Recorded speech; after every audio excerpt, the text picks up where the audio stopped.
Depuis la nuit des temps, le FA continue de révéler sa richesse à tous ceux qui le consultent. Le FA permet donc aux communautés de pouvoir comprendre leur passé, leur présent et puis leur futur. Et les enseignements du FA aident souvent ces personnes qui vont consulter le FA à savoir comment se comporter et quel comportement adopter pour vivre au quotidien dans une société et être en harmonie.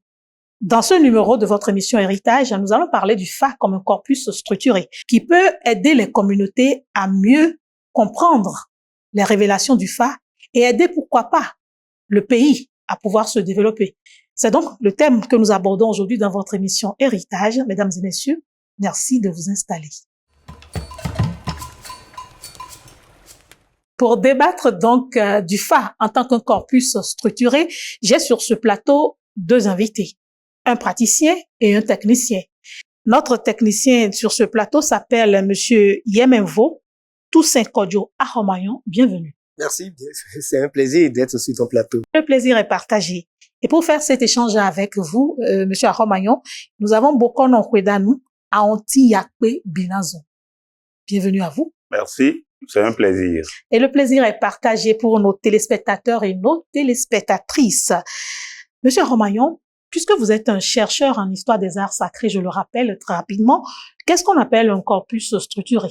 Un corpus structuré, c'est ce que nous appelons aussi le cursus quand on va dans l'enseignement. Les différentes étapes qui permettent de former un individu, de conduire un individu jusqu'à la maîtrise de l'une quelconque de ces étapes. Si vous allez dans l'enseignement général, dans ce que nous connaissons le mieux, c'est vous partez du cours primaire, vous évoluez. Au cours primaire, vous recevez une certaine formation. Au cours secondaire, vous recevez aussi un certain niveau de formation. À l'université, vous prenez une certaine liberté, toujours dans la recherche, dans la maîtrise des connaissances.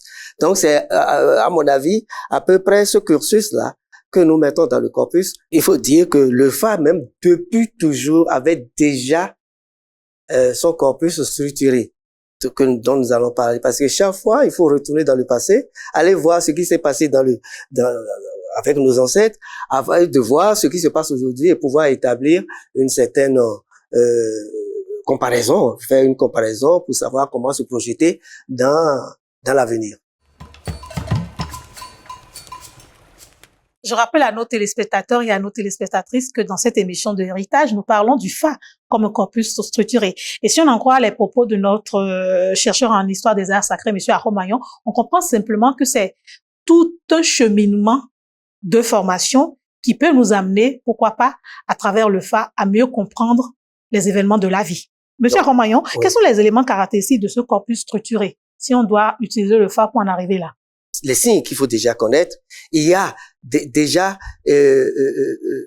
l'éducation, on ne parle pas beaucoup de ça.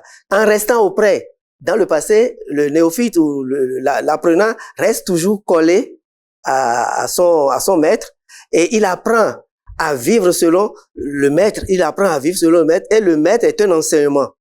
Le maître lui-même étant déjà une école, s'il est agriculteur, l'apprenant le suit, va avec lui, l'apprend. Et la formation pratique.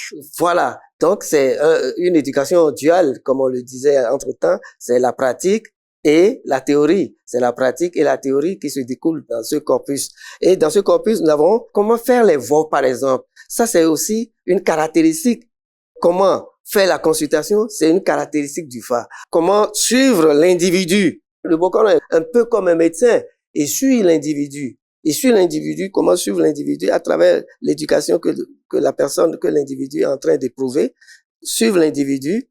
Donc, il y a ces différentes étapes. Je crois que ce sont ces choses qu'il faut mettre dans le corpus et enseigner à l'étudiant. Et je me retourne vers notre pratiquant. Bokon Okwedanu, vous avez écouté Monsieur Ahomayon. Quelles sont les caractéristiques selon vous donc de ce corpus? Est-ce que c'est ce qu'il a dit ou il y a d'autres choses qu'il faut ajouter? Pour apporter plus d'éléments à ce que Monsieur Ahomayon, mon doyen d'ailleurs, vient de dire, et il faut dire que le corpus structuré, c'est un ensemble, comme il vient de le dire, suivant, bien organisé dans un domaine donné. Nous sommes au niveau du FA actuellement. Maintenant, parlant des caractéristiques, il faut parler du format. puisqu'on a parlé d'organisation, qu'il y ait un format, un archétype qui est respecté pour tout l'enseignement. Et on va sur ce format-là. Au niveau du Fa, en tant que système divinatoire, nous avons les Fadou. D'accord. Parlant des Fadou, lorsqu'on prend un Fadou qu'on appelle le signe de Fa, un Fadou, d'accord, il y a le Aonon ou le Babalao. Lorsqu'il veut expliquer ce signe, il y a un schéma qu'il doit nécessairement suivre. Expliquez. Et le schéma là, c'est d'abord la chanson qu'on appelle Faran. Et ensuite, nous avons les proverbes Fa Bessissa. D'accord. Et enfin, nous avons les Fa Gleta et la Isaïe des légendes.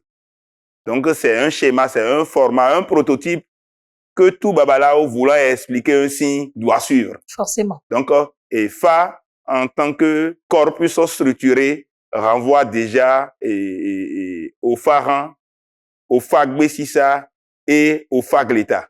Ça fait une complémentarité avec ce que M. Aron a dit. Ça veut dire que si je suis en formation sur le Fa, par exemple, c'est que mon grand Bokono qui veut m'apprendre est devenu mon enseignant. Oui, c'est ça. Et donc, en le suivant dans la pratique et dans la théorie, j'apprends plus facilement. Ça. Mais quand j'en arrive dans ma formation à aller à la consultation et à ressortir un signe, il faut que je suive ce que vous venez de dire, voilà. À savoir dans l'interprétation, commencer par le Fadou qui est le signe du Fa. Oui, connaître d'abord ça.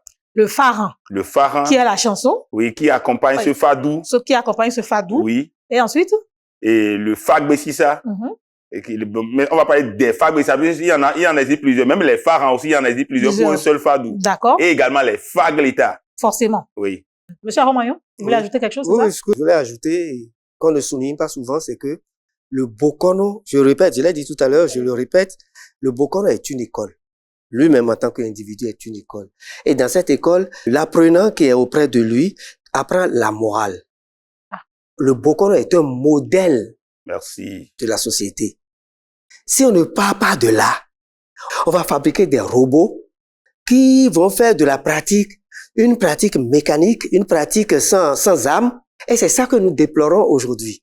Donc, il faut régulièrement intégrer dans le corpus ce caractère qui n'est pas affiché, mais qui est très important, qui fait du Bokono le maître, qui fait du maître un éducateur, qui fait du maître un modèle à suivre pour son apprenant. Bokono Kwedanou, est-ce qu'il est aisé d'apprendre ou de maîtriser le langage du Fa ou est-ce qu'il faut avoir des prédispositions? Il faut d'abord avoir des prédispositions. Comprendre le langage du Fa n'est pas chose aisée. Tu as beau passer des années avec un Babalao, un Aonon. Il y a le fait que ce rôle-là à jouer dans la société t'est prédestiné. Est-ce que tu es appelé à être Bokono? D'abord. Puisque une chose est de faire la formation, une chose est de garder ces données partagées par son professeur ou bien son maître. Il faut être choisi d'abord et ensuite suivre une formation. Et l'autre chose, c'est quoi? La formation doit être faite auprès d'un véritable, je dis bien d'un véritable Aonon, d'un Babalao. La chose n'est pas d'aller faire une formation n'importe où, dire aussi qu'on est aussi Aono ou Bokono. Je vous relance, Bokono Kwedanou. Oui. Quand vous parlez de prédestination, oui. On entend souvent dire je l'ai toujours appris, je suis né dedans. Oui. Mais on apprend également d'autres qui disent non, mais moi je suis allé à l'école et je l'ai appris, je le maîtrise mieux que celui qui est né dedans. Qu'est-ce que vous répondez à cela? Tous les enfants d'un Babalao ne peuvent pas être Bokono. C'est pas parce que mon père est Babalao que je dois être Bokono. Si le signe que je suis allé voir dans le bois sacré, le Fadou que je suis allé voir dans le sacré, ne me prédispose pas Bokono, ne me confie pas ce rôle pour la société, je ne peux pas être Bokono, je dois choisir un autre chemin. Maintenant, si parmi ces enfants-là, il y en a d'autres qui est prédestiné à ça, et malgré cela, il excelle dans les études, il a beau être médecin, il a beau être avocat, mais il doit maîtriser le langage du Fa. Est-ce à dire que si nous voulons faire une formation du Fa, est-ce que nous devons commencer cette formation à la base, comme on le fait dans le cursus général, comme vous l'avez mentionné tout à l'heure, en allant d'une classe initiatique à une classe préparatoire, à une classe élémentaire, ensuite, ainsi de suite, jusqu'à en venir à une université, ou est-ce que on peut se lever à tout moment, faire comme une formation professionnelle et se dire, bon, je viens d'avoir mon baccalauréat, par exemple, je peux aller me faire former sur le FA? Il faut forcément une prédisposition. La prédisposition peut ne pas être une prédisposition évidente. La prédisposition, c'est quoi? C'est que même avant d'arriver au niveau du bac, avant de décider, c'est que l'individu a une certaine vocation, a une certaine disposition pour la chose. On ne s'improvise pas. Mais malheureusement, c'est ce qui se passe. C'est ce que nous déplorons aujourd'hui. Les gens s'improvisent. Le Bokono peut avoir beaucoup d'enfants sans avoir un seul Bokono parmi eux. Ah. Oui, ça peut arriver. Ça peut être un cas rare, mais c'est pas un cas qui n'existe pas. C'est un cas qui peut exister. Parce que aucun de ces enfants n'était prédisposé à prendre sa place. Il y a des enfants qui vont essayer et qui vont pas avancer. Il y a des enfants qui vont apprendre, mais qui vont pas les essayer. La question de prédisposition est fondamentale. Vu qu'on arrive à l'université avant de décider de le faire, oui, bon, ça va être compliqué? En tout cas, ce sera pas simple. D'accord. Et pour accompagner monsieur Ahomayon, il y a un passage de l'artiste Bézé qui dit mais zumbo tefa et soupo mais beaucoup non tanton et tien. En français? En français, c'est pour dire quoi? Ceux-là qui sont passés par le bois sacré pour s'initier là sont nombreux. Mais le véritable Aonon, le véritable Babalao là, c'est à compter, c'est pas une chose aisée. C'est pas une chose aisée. Dans quelle catégorie est-ce qu'on peut classer le Fa? Étant entendu, bien sûr, qu'il est à la fois un signe, un art divinatoire, c'est des proverbes, c'est des chants, c'est des légendes et c'est tout un ensemble. Le Fa, d'abord, de par sa littérature et ses légendes et tout, peut être déjà du côté de l'hémisphère droit, c'est-à-dire du côté de la philosophie, de toute la morale, etc. Mais de l'autre côté, le Fa aussi se retrouve dans la science, dans la catégorie des sciences. Donc, on peut dire que le Fa est une science globale? Est une science. Le Fa est une science. Maintenant, dans cette science, il y a la science divinatoire. Et c'est avec le Fa qu'on fait des programmations. L'informatique, c'est le Fa. Le Do, c'est un octet. Et chaque trait là est un bit. Et il y a 256 aussi, le portable que vous avez dans la main là. Sa programmation est assez sur les 256. Donc, c'est une science. Oui, c'est une science informatique. L'individu qui fait le Fa, selon le corpus, qui fait le Fa depuis le cours élémentaire jusqu'à l'université, ce n'est pas à l'université qu'il ira devenir Bokono. Il faut que à l'université, il apprenne les autres dimensions du Fa. Qu'il aille vers les autres dimensions du Fa. Est-ce qu'il a dit, c'est avec le Fa qu'on peut aller dans la Lune? C'est avec le Fa qu'on peut, bon, pas dans la Lune au niveau de tes as comme ça se fait ailleurs, mais c'est dans le Fa qu'il faut faire. Il y a d'autres dimensions de la science qui ne sont pas encore explorées. Dans le passé, nos aïeux n'avaient pas les mêmes besoins que nous exprimons aujourd'hui. Eux, ils avaient besoin de savoir, oui, est-ce que je vais survivre aux événements de cette année? Est-ce que mes yeux verront l'année prochaine? Nous, par rapport à nos aïeux, nous n'avons pas du tout progressé.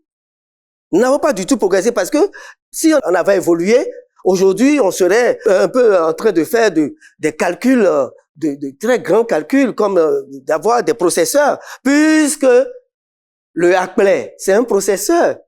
C'est un processeur qui me permet de faire le choix entre deux bits 0 et 1.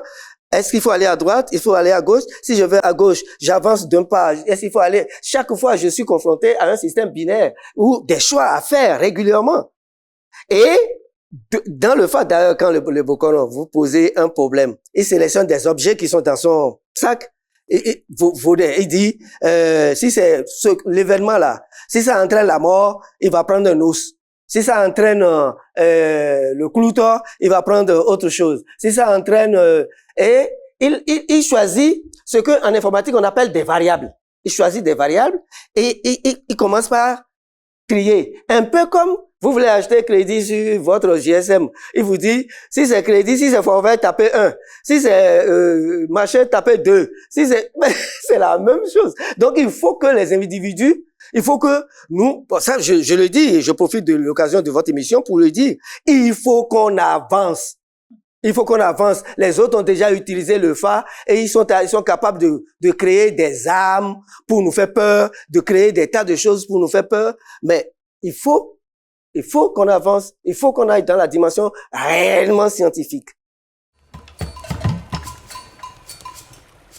Chers téléspectateurs et téléspectatrices, nous parlons du phare en tant que corpus structuré.